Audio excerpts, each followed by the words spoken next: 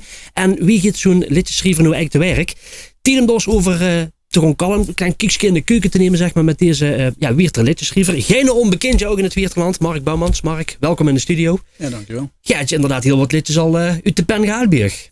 Ja, dat kun je wel zeggen. Als we even heel ver terug gaan, Platwiers. Heb je ook wat dingen voor geschreven? Ja, dat is ergens in de jaren 90 begin die eeuw geweest. Ja. Wanneer is het terug begonnen, Mark? Dat je zoiets uit met van, dat lijkt me wel om dat te doen? Nou, dat is eigenlijk begonnen ik denk in de jaren 80. Mm-hmm. Toen had je Pierre Dentener Zaliger, dat waren de liedjeschrijver van Wierden en Maaien vastelovend liedjes. En ons papa en ons mam die kochten altijd LP's uit Venlo. En in Venlo had je Frans Boermans, dat was een bekende liedjeschrijver. En die nummers spoken me heel erg aan. Daardoor ben ik eigenlijk gestimuleerd om hem zelf ook eens te gaan proberen of mij dat kost lukken. Ja. Dus en het leuke is wel, het eerste vastelovend liedje wat ik ooit geschreven heb, ik geschreven met Frank van der Rijden, inmiddels een icoon in de Nederlandse muziekwereld. Voor de Night of the Proms geschreven, voor Disney geschreven. Dus wat dat betreft is het wat Wieter door geruid zich, zowel letterlijk als figuurlijk. Ja, maar het is wel schoon dat het dan zo ontsteert. Maar hij natuurlijk ook wel de nodige hulp even goed oog gehad. Ik bedoel, is ook helemaal niet erg. Hè? Ik bedoel, je ziet het in de muziekwereld toch wel dat mensen een keer zeggen met van goh, een keer wat tipjes. Ik bedoel, ik merk het zelf met Bute ook. Hè? Ook gevraagd aan de ervaren mensen van wie zie je te werken gaan en kan je mij op weg helpen. Dat zal denk ik toch ook wel een beetje zijn. Ja, nou niet zozeer echt van dat mensen me tips hebben gegeven, maar gewoon door te loesteren. Nou, wat ik zag, nou de Frans Boermans, de muziek van Frans Boermans. En door te loesteren naar andere vastelovend nummers. Doe je natuurlijk inspiratie op. Ja. Dat stimuleert je dan zelf weer om er eigen vaardigheden aan te scheren. Ja. Kun je ons eens metnemen, Mark, wie dat nou ontsteert, zo'n liedje? Want dat kan natuurlijk ook op de gekste momenten zijn. Misschien wel midden in de zomer. Ja, nou, wat met vastelovend liedjes is het over het algemeen zo. Dat je natuurlijk eerst een thema weet je hebben. Hoe dat je over wat je hebben. En dat thema dat kan gewoon met vastelovend zelf ontstaan. Dat je in een café stoort en dat je iets ziet gebeuren. En dat je denkt, verrek, dat kost wel eens een onderwerp zien. Voor een vastelovend liedje. Ik heb eens een keer een Gries verleden nummer, het Sleutelgaat, geschreven. En dat nummer ging erover dat je dan s'avonds thuis komt en ietsjes te vol gedronken had. Dat het over het algemeen moeilijker is om de sleutel in het gat te krijgen dan dat je dat doet op een nuchtere toestand. Ja. En zo zijn er allerlei items, allerlei ideeën die ontstaan op de gekste momenten. Ja. En wie gooi je dan te werk? Want ga je dan een idee, misschien huur je iets, een bepaalde zin of iemand draagt iets aan. Wie gooi je dan voor zichzelf te werk? Ja, als je gewoon een echt een vastelovend liedje is wat het gewoon op nieuwe muziek gemaakt wordt, dan is het gewoon een kwestie dat thema uitwerken. En dan ga je dan wat hooklines, hoe je van denkt van verrek, dat kan ik toch over gebruiken. En dan kan je dus mechtelen zien dat je heel veel tijd kost om zo'n nummer te schrijven. Maar het kan ook goed zijn dat je op een kwartiertijd een vastelovend nummer opschrijft, omdat je de inspiratie hebt uit dat thema. En dan zit je natuurlijk ook gewoon in een bepaalde flow en dan begin je gewoon en voor dat weet stier je het gewoon op papier. Dan heb je in ieder geval de rode schets, meestal stom. Maar het kan ook zo zijn dat je gewoon zo'n nummer een keer op een computer moet laten staan. En dat je dan... Even de volgende dag weer eens een keer kijken. Ja, of dat je een week later of andere dat je de inspiratie weer rijdt, weer een keer terug kijkt. Maar dan in de tekst hij dan klaar. Hij er dan ook wel een gevoel bij met van, dit is een beetje wie het moet gewoon klinken. Dan moet er bijvoorbeeld een blazers in of dan moet een drummetje in. Of... Ja, nou, waar je headjes, ik begin natuurlijk met een melodielijn. Want een blazers is al één stap beter, dat is het arrangement. Maar je hebt wel een idee van, oké, dit zou je wel eens een melodie kunnen zien. En in de tijd wie ik met Fried van Doeren samenschreef, dat wordt dus een componist, dan neem je die melodie helemaal niet op. Dan eigenlijk denk ik, hoe is een bekende melodie bijvoorbeeld, je ook in de tekst op mij, dan weet je zeker dat je ook in het metrum past. En dan ging je met de tekst naar Fried toe en dan maak je er gewoon een melodie op. Met Mark van Tijn bijvoorbeeld, of met Ronald, kun je het ook dekst vuur dat ik een melodie heb, dat ik die laat loesteren. Dat ik die of ingezongen heb of ingespuurd heb en dan dat we door op iedere borduren. Dus die beginnen dan eigenlijk gewoon, zeg maar, en dan ontstaat er steeds meer uit. Ja, stap 1 is de melodielijn dus, wat ik zag. Dus dan heb je de melodie waar je zingt. En dan vervolgens krijg je een arrangement te maken. En dan heb je natuurlijk met blazers en wat voor instrumenten zitten erin en wat spullen die.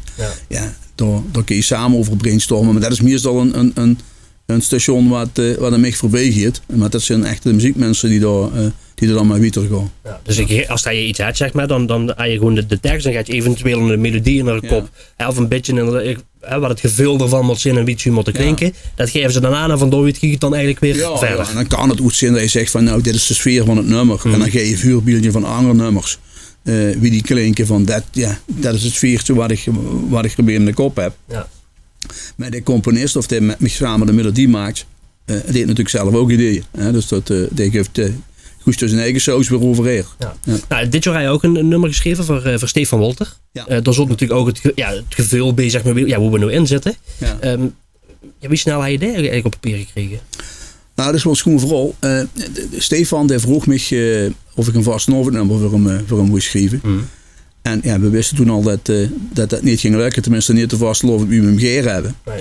En toen heb ik gezegd, ik heb eigenlijk helemaal, wat ik net al zag, ga je de inspiratie uit iets wat hij mij maakt of iets, een gevoel waar je hebt. Mm. Ja, dat gevoel is er nou niet. Ik bedoel, dat is wel vast te loven, maar even goed niet. Dus ik heb gezegd, ik wil wel wat maken. Maar dan wel met het gevoel wat ik op dit moment heb bij vastelovend. En zo is dat liedje eigenlijk ontstaan. Ja. Nou, ik denk dat het natuurlijk een heel schoon nummer geboren. Maar is het dan ook, Mark, als dat het nu eenmaal zit van ik heb een idee of ik wil graag iets en ik klop hier aan en zit van Mark, zou je mij dan met willen helpen, dan zei je wel van de stong voor open. Nu even een voorbeeldje. Ik zeg even iets heel geks. 2023, dat is het 11-jarig bestaan van de Gonverweer. En ik zeg nu tegen Mark, zou je er iets op willen maken met misschien leuke diverse artiesten, dat er een leuke medley of iets ontsteert, zeg maar, rondom 11 jaar de Gonverweer. Zou je het dan, zou je erover nog kunnen denken? Zou je zeggen van, nou, kan ik wat mee? Hoeveel nog denk ik? Kun je altijd, maar zou je dan zeggen van, ik kan er iets mee? Ja, natuurlijk, waarom niet? Ik bedoel, je moet kijk, dat is voor mij hobby, dus je moet jezelf, kijk, als je eerst vroeger vroeg werd, moet je zelf wel het gevoel hebben dat je er zelf ook een gevoel bij hebt. Tuurlijk, ja. Maar dan doe je dat niet. Maar ja, natuurlijk kan dat. Ja, dus ook als dat iemand angst nu bij zichzelf denkt, dan zit je kijken en denkt van nou, ik zou best wel een keer een vastelovendliedje willen maken of mij willen doen met het BVLF of gewoon voor de fun een keer een vastelovendliedje willen maken. En dan zit ik heb wat dingen al geschreven, maar ik kreeg dat niet gefine-tuned en dan klopt je aan. Dan zie je best wel bereid om door mij te kijken en er ook een gevoel in te stoppen dan. Ja, maar er zit wel een meer aan. Kijk, natuurlijk zie je bereid om mensen mij te helpen. Maar het is natuurlijk juist de kunst om die mensen zelf ganging te krijgen. Ja. Als je zelf een vast liedje wilt schrijven, dan heeft het weinig zin om mij dat liedje te laten schrijven. Want dan is het een liedje van Mark Bouwmans en niet van de Regen. Nee. Dus wat ik dan eerder kan doen, is hem op wie helpen. Wie echt erover denkt, dus die tips geven hoe dat je het net over had. Van gooit Jos mij in de slag. Ja. Dat natuurlijk wel. Kijk, om een liedje te gaan overnemen van een zangers, denk ik echt de andere mensen daar niet mee helpen. Maar bedoel ik meer in de vorm van als dat er echt iemand is die gewoon totaal geen ervaring mee heeft. heeft misschien maar een paar woorden of zinnen en zit van ik wil er iets mee. Ja, maar dan kun je wel zeggen van eerst gesproken wat zijn gedachten erbij is. En hem dan wat handvaten geven van hoe ik het doe, bijvoorbeeld op een bekende melodie. Ja. En de tekst maken, dan weet je zeker dat ook in de muziek past. En dan hoe de muziek in de onderhand wegwoezen. En dan kan iemand zangers muziek opmaken. Mm. Ja, dan kan er dan mee in de slag. En dan kun je in onderhand een keer zeggen, geef me de tekst nog eens een keer terug, dat ik er met een kritische oog overheen kijk. Ja, precies. En dan is het nog maar mijn mening, hè. Want, natuurlijk. Tot slot, Mark, want ik zeg al, er zijn heel veel nummers bij uit de pen gekomen, onder andere voor Platwiers. Er zijn diverse schoenvastelovendliedjes geweest die ook natuurlijk destijds gewonnen hebben met de vastelovendliedjesfestivalen. Hoe zie je nou het meeste groots op? Dat je zegt van dat nummer, dat vind ik het schoonste wat ik ten al die jaren geschreven heb. Zullen er eigenlijk meerdere zijn, maar overval ik er misschien ook een beetje met, maar ik ben toch benieuwd. Dat doe je inderdaad. Ja, maar dat vind ik leuk. Ik heb niet echt één nummer hoe ik van zeg van daar ben ik het meest groots op. Kijk, het nummer Des Voorbij, ook met Mark Fontijn heb geschreven. Ja, dat verschrikkelijke nummer wat we het liefst nog niet willen huren. Dat ben niet meer zuren, maar dat is een nummer wat we al zolang als dat als er is al elke keer mee. Ja, dat rijdt heel mee. Dus dat is voor het publiek misschien het meest herkenbaar, maar er zijn verschillende nummers hoe ik van zeg van daar vind ik wel leuk dat ik die geschreven heb uiteindelijk. Ja. En veel dingen gewoon nog lang niet klaar. Nee, in ieder geval zeker niet met liedjes schrijven. Vast nog liedjes ook nog wel, maar ik vind het ook leuk om andere onderwerpen aan te pakken. Moeten er vastelovend. Ja, waarom niet?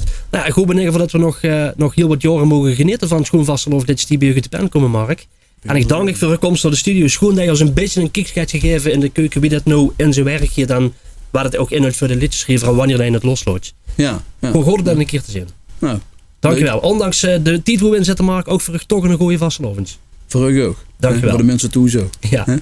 Dan is nu tijd voor Wie is nu met? En daar ben ik in dit seizoen in gesprek gegaan met allemaal oud-prinsen. En vandaag stappen we even de tijdmachine in. Want we gaan terug naar een tijd dat echt er zelfs nog niet eens is woord. We gaan namelijk terug naar 1978.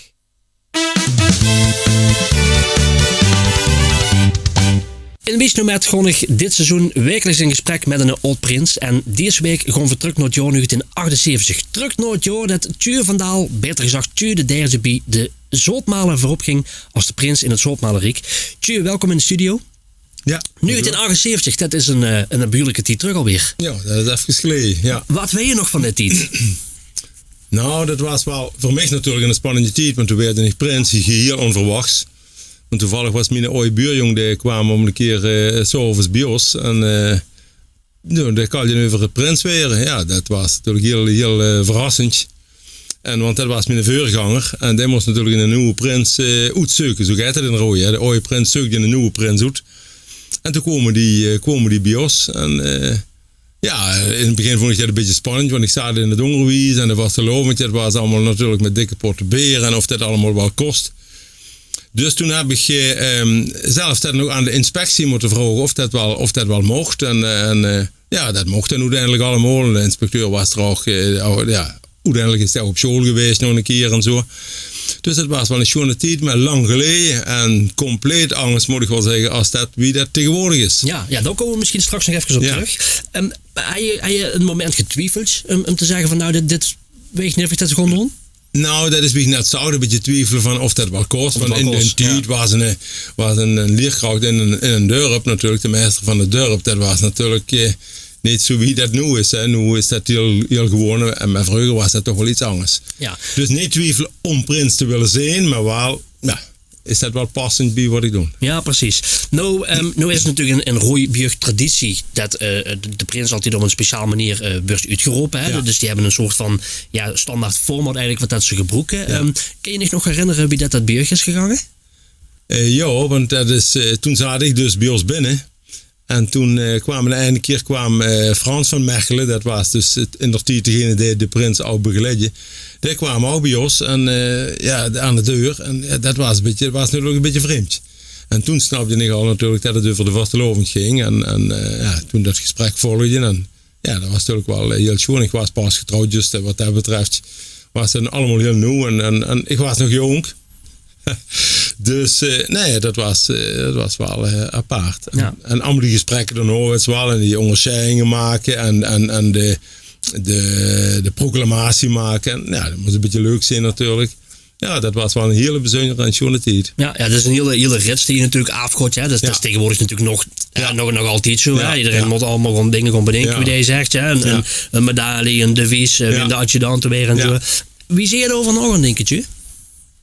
Nou ja, dat werd hij dus gevraagd van ga maar eens een proclamatie schrijven. Dus dan moest een stuk of 11 puntjes. En die moet een beetje inhoud hebben natuurlijk. Een beetje betrekking hebben op de tijd van op de tijd en zo. En natuurlijk op die beroep en op dingen die er in het dorp gebeuren. En een onderscheiding maken. En er was er een rode mens, die maakte dan, die kost dat dan met kunst. Hard kost hij het schoons maken. Voor mij werd dat dan een soort boekwerkje met een pen op, van de orde van het schriftje en een putleutje was dat dan. Omdat ik in het onderwijs zat en de proclamatie waren ook wat leuke dingen in de trouwens.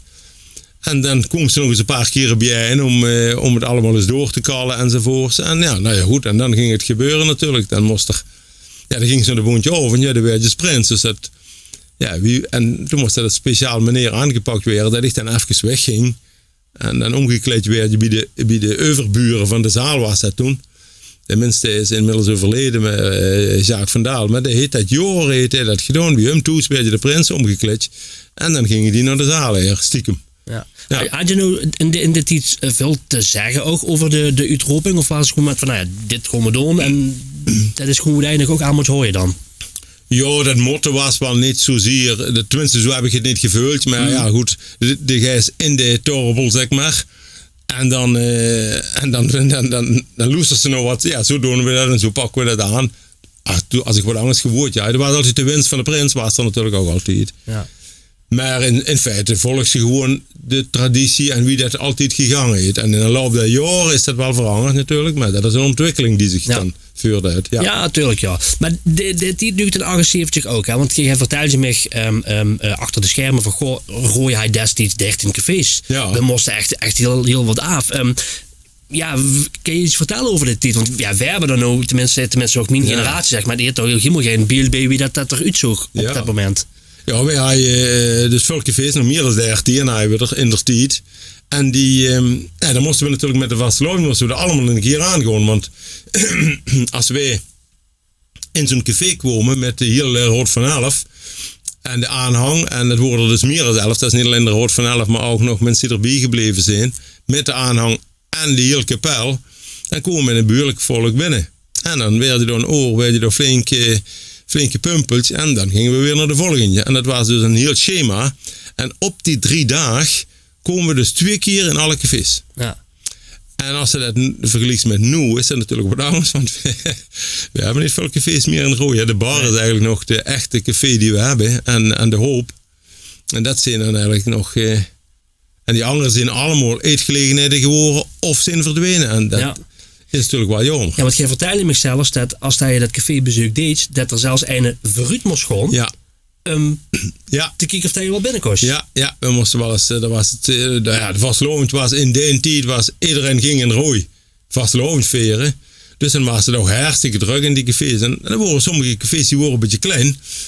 En dan, als ze dan, we moeten naar de volgende café. Als we nou lijken moesten of zo, dan moesten we eens even vroeg gaan kijken van, is er wel een goed moment? Even overleggen met de eigenaar, zeg maar, van kunnen we nu komen? En anders dan wisselen we het programma een beetje om. En dan, kom nu maar. Ja, en dan stoven we dan met die hele bubs naar binnen. En dan was het zo volle bak natuurlijk. Ja. Nou heb je wat meegenomen met je. Want jij had me verteld in ieder geval dat de aftakeling van de prins, de abdicatie, dat bij je best wel op een aparte manier in zijn werk gaat. Wat kan je me erover vertellen?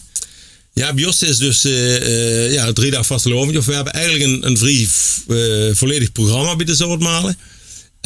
Maar een heel traditioneel gebeuren is dus het uitdragen op de leer. De varkensleer, wordt je dan gezegd. Hè? Dus als die 3 dagen vastelovend voorbij zijn, dan is 12 uur s'avonds op dinsdagavond. En dan komt je afscheidsreden van de vorst naar de prins, naar het prinsenpaar heer. En dan gaat de prins, die wordt op de leer gelegd. De leer die wordt gedragen door de hele Rood van 11. Die stonden onder, die dragen die leer.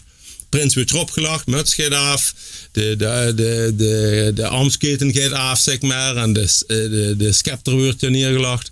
En dan wordt je over de hoofden van de mensen met een rondje, als dat gaat, door de horecagelegenheid, wordt er door de deur naar buiten gedragen. En dan is de vastelovend voorbij.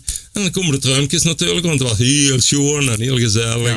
Ja, maar dat duurt erbij en dat mogen ook. De vastelovend is altijd met een lach en een toon, zeggen ze.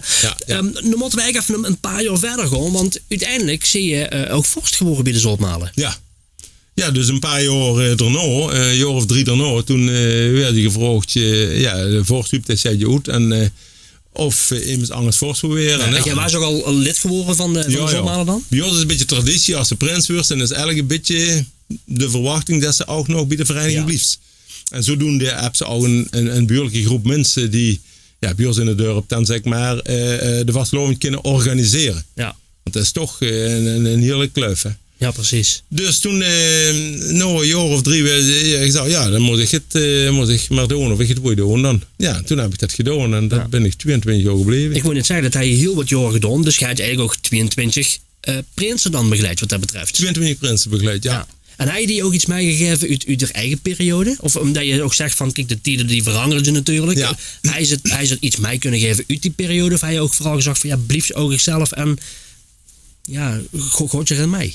Ja, ik heb wel natuurlijk uit mijn eigen periode dat het gevoel wat ik vooral met heb gegeven, denk ik, is we vieren vastelovend met de mensen van het dorp. Dus wij zijn met z'n allen en wij zijn niet vastelovend en vieren voor onszelf, maar wij vieren vastelovend met de mensen van de gemeenschap. Ja. En dus de mensen van de gemeenschap moeten er eigenlijk geer in komen, die moeten het gevoel krijgen van als die komen dan wordt het gezellig. En dus de prins moet eigenlijk ook een prins van hun zijn. En dat is eigenlijk wel heel belangrijk. En kan dus ook als prins tegen die mensen. En nu is het goed om lol te maken en om plezier te maken, want dat is vastelovend voor bedoeld. Ja, precies, ja. Dan heb je 22 jaar gedaan, dat is natuurlijk een behoorlijke tijd. Wat doe je nu nog? Zijn je nog een beetje betrokken bij de zoopbalen? Of heb je gezegd van, nou, het is gewoon goed geweest en ik gewoon zelf de vasteloon vieren? Of zei je van, nou, ik vind het eigenlijk wel helemaal prima, het is goed geweest? Nee, ik heb de vastelovens wel altijd nog heel erg in mijn hart. Want ik vind je wel een hele belangrijke periode in een gemeenschap sowieso. Ik vind je ook gewoon geweldig om te zien allemaal. Ik ben er natuurlijk nog zijdelings bij betrokken. Dat wil zeggen, ik ben bij de club van 11x11 ben ik nog bij. Dus ik steun er wel. En als er wat is, dan helpen we ook. Maar dat wil ik maar zeggen, balkeneren van vroeger, dat is wel een stuk minder geworden. Ja. Nou zitten we natuurlijk nu in een hele vervelende tijd hè, met de coronapandemie. Niks gaat door, wordt er dan eigenlijk gezegd. Maar eigenlijk de vastelovend is wel gewoon elk jaar. Nou zijn de zoopbaan natuurlijk wel gelukkig ook creatief en net zo dingetjes gaan doen. Hebben ze zich daar ook ergens in betrokken of helemaal goed lekker aan de zeelijn? Ik moet zeggen dat op dit moment ook en eigenlijk de periode die is gebleven, is niet altijd even gemakkelijk geweest voor de organisatie. Mm-hmm. Maar dat er gewoon goede mensen aan de bak zijn nu. Roel en Geert-Jan en al die jongens die dat nu organiseren. Ik vind dat die het goed doen en die proberen van alles. Hebben bijvoorbeeld de 11 van 11 die heel dorp versierd met ballonnen. Dat was heel verrassend. Ja. En nu hebben ze weer een vastelovensbox. Verrassend, ik weet niet wat erin zit. En in deze zin proberen ze wel de vastelovend een beetje warm te houden. Ja, heel belangrijk, heel belangrijk. Ja, dit jaar dan zo gezegd, geen vastelovend, van nergens een prins. Kun je misschien voor 2020, van laten we dan een beetje vooruitblikken, laten we dat ook echt positief houden. Zou je een toekomstige prins en Roy nog iets mee willen geven? Wat ik eigenlijk altijd tegen de prins heb gezegd, probeer te genieten. Kijk, dus, als ik prins was, is dat heel spannend, ja. En dan moest je een keer op die bühne staan en dan moest je wat vertellen tegen de mensen. En dan heb je natuurlijk ook geer dat ze de geer als prins zien. Dus wat ik met zou willen geven is vooral probeer ontspannen te blijven. Geniet van de dingen die ze om de geer zuus en metmaaks. En probeer vooral de gemeenschap warm te maken en warm te hooien voor de vastelovend. Ja. Want dat vind ik een van de belangrijkste taken van een vastelovenvereniging. Die moet de vastelovend in die plek waar dat ze prins zijn, waar ze de Rood van 11 zijn. Op die plek moeten ze de vastelovend in standje gooien. En dat doen ze goed. En ik hoop ook dat ze dat blijven doen. Ja. Gooi je, ondanks dat we nou niet heel veel kunnen, gooi je toch even gewoon een klein beetje iets doen, zeg maar? Hangt je een vlagboete van misschien toch wat aan de raam, dat je toch een beetje het gevoel hebt? Ja, op initiatief van Heuren, dat gaan we zeker. Dat doe ik altijd. De vlaggoed hangen en de raam versieren. En dat doe ik altijd. Ja. Dat doe ik altijd. Dus, en dat vind ik ook wel schoon. Dat het dorp even goed het gevoel kreeg van, de vastelovendstijd is nu aangebroken. Ja. Ondanks het feit dat ze niet samen, zeg maar, nee, precies. achterin kunnen scholen. Nee. Maar ook dit kunst weer. Dat gaat zeker ook komen. Tje, mogen je danken voor de tijd dat je moet komen hier in de studio. Hartstikke ziek om de verhalen nog eens van toen te huren. Ja. En fijn ook om te zien dat het nog steeds goed gaat en dat je ook zo betrokken zit bij de vastelovens. Ja. Dankjewel en tot de volgende keer. En ik hoop inderdaad ook dat de vastelovendje in de dorp en ook samen met bijvoorbeeld met Wiert, met de Roogstekers, met al die verenigingen rondom ons regio, zeg maar, dat die samen de vastelovendje in deze regio, alaaf. Dat moet goed komen. Goed, dankjewel, Tje.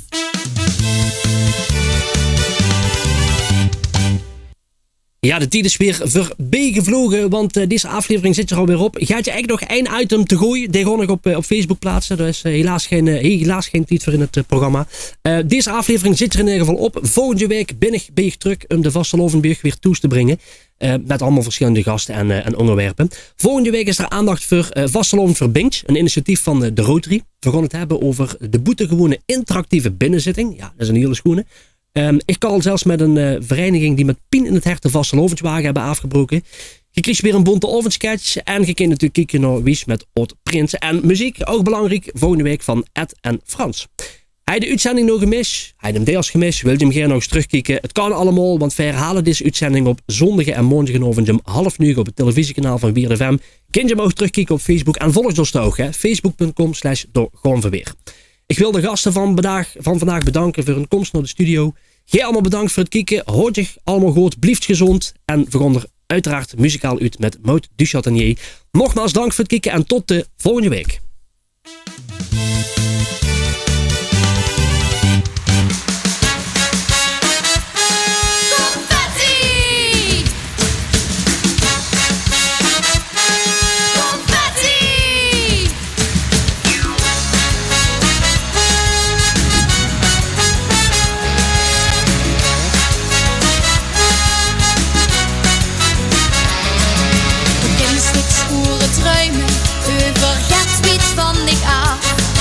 Verlangs nog schone dingen, want dat liegt ik toch zo gaaf. Zieke reizen in die druim gedaan, om 's morgens met licht hang te staan. Die leven druimen heeft geen zin, maar leef en gooi ik nu maar erin. Iedere dag confetti, dit is niet genietmoment. Iedere dag confetti, wil me blij en zo content. Kies die eigen kleuren, maak die eigen regenboog. Laat het maar gebeuren, tu wie ziek dat nog mag. Point kleuren, glitters dansen, friemel futsels, lekker chansen. Onbezorgd vergeten niet, dit geluk maakt ik zo riek. Iedere dag confetti, vastelovend, maak me vrij.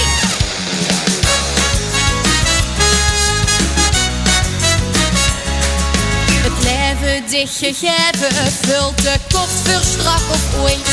Pak 10 kansen, gang beleven, door van krieks de gooie moed. Doe Picasso, pak de was en kleur, want nemen stuit het dicht nog voor. Maak vandaag maar weer eens lekker point, ja leef en dans maar in het rond. Iedere dag confetti, dit is niet genietmoment. Iedere dag confetti, wil me blij en zo content. Kies die eigen kleuren, maak die eigen regenboog. Laat het maar gebeuren, tu wie ziek dat nog mag. Point kleuren, glitters dansen, friemel futsels, lekker chansen. Onbezorgd vergeten niet, dit